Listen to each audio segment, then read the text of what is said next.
back to part 4 of the RM125 build. I'm literally going to fire her up now. Just had a complete overhaul, every single nut and bolt. Probably 90% of the bolts and all that have been replaced with titanium. Just makes the bike look a lot more better than using like the original kind of bolt, shall we say. And not only that, they don't corrode or seize in the aluminium or anything like that. I've literally just put a drop of fuel in it. I haven't started it yet, still stone cold. Put some ice coolant in the coolant system, and cross my fingers everything will work as it should. Give it a brand new clutch basket, inner and outer, a new clutch, new piston, cleaned all the power band up. Wheels have been rebuilt, swinging arms been polished, subframes been polished, cases have been polished. The crank cases and all that have all been bead blasted, same with the cylinder head. Got new aluminium radiators. Carb has been completely overhauled, thoroughly cleaned. Everything's been completely clean. New plastics, new graphics, everything. The only thing I haven't done is the forks, because the forks were previously rebuilt. Prior to 2 years ago, the bike's been in pieces, but he had the suspension set off and rebuilt. So let's give it a fire up. Fuel on. Choke on. Kickstart out.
There we go, guys.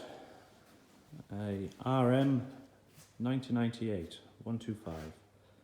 So thanks for watching the video. If you want to know anything or anything about it, everything's been completely cleaned and replaced.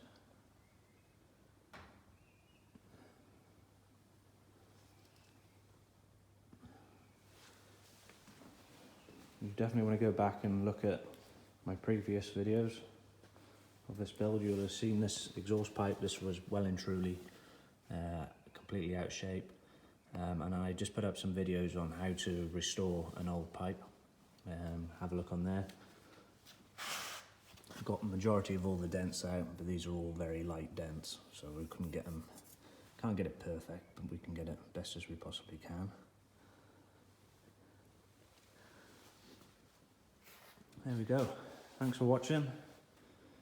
Make sure you give us a thumbs up for this video and stay tuned for the next rebuild. So, cheers guys.